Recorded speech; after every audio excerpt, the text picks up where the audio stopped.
right now we're raising money for 2 deals. I have a 100-unit complex and a 50-unit complex. I've sent that information out to a couple of you, and that is both a cash flow play and an equity play. So during the hold, you'll get it'll average about 7%, right? So while we own, it's a momentum play. Both of them are momentum plays, meaning it's not such a heavy lift on construction that there's going to be no cash flow. There will be cash flow. In the beginning, it'll be 3 to 4% first year. Second, I'm going on memory here, so don't quote me on this, but just as an example, maybe 5 to 7% the second year, 8 to 10% the third year, 12% the fourth year. So it averages to be 7 or 8% for the whole term of the hold. Cash, what they call cash on cash return. That's a very, very popular phrase in the world of investments, cash on cash. So if I put out $100,000, cash I receive, cash on cash, let's say I got $7,000 back that first year, that'd be a 7% cash on cash, right? The other portion of the returns is the back end equity. So through the raising of the rents and the enhancements of the property, the value of the property, just like an auto repair business, right? The larger an auto repair business is, the more volume that it does, the higher multiple at sale, the more value that it's worth. Apartments are the same way. The more income it brings in, the more valuable it is. So by enhancing the rents and the condition of the property, we enhance its value.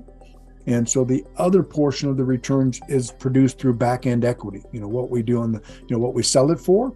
The proceeds, the equity created, is distributed amongst the members pro rata based upon their percent ownership. So if you add that back-end equity to that cash flow during the 5 to 7 year hold and add it together, that is your total returns. So let's use round numbers for easy math. Let's say you invested $100,000. And over a period of 5 years between cash flow and back-end equity, you received another $100,000, not another, but $100,000. If you take that $100,000 and divide it by the 5 year hold, that would be a $20,000 per year return, which is easy math. That's 20% return.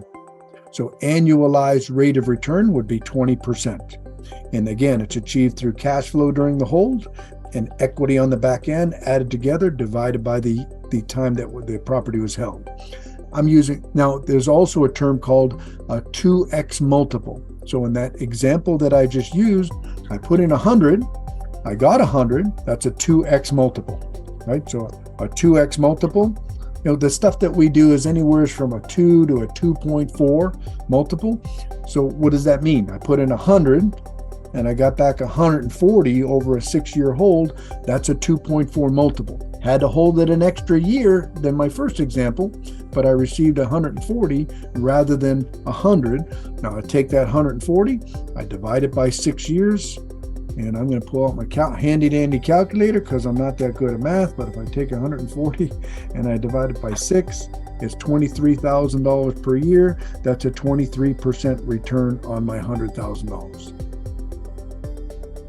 So that's what people say, you look at the returns initially and they're like, well, that's too good to be true, right? But the reality is it's created through 2 different ways. Now I'm a cash flow investor, although I do have a bucket that I do equity investing as well, like that construction deal that Gary was just talking about. I might consider that for a certain bucket.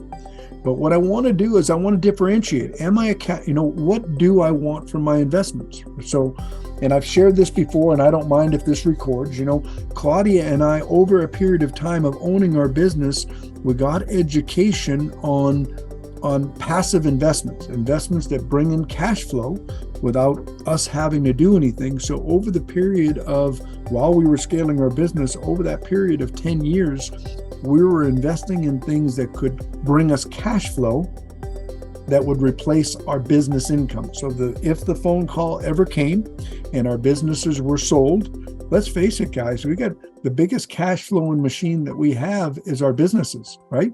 And if you take that cash flow away, you get a bag of money. It's not a bad bag of money. It's a nice size bag of money. But now, if that's our only form of income, what's our biggest fear? Running out of money. That we might outlive that bag of money. That's exactly right. I don't want to live that fear of, am I going to outrun that bag of money? I wanted continuous cash flow coming in. So yeah, the bag of money was fantastic.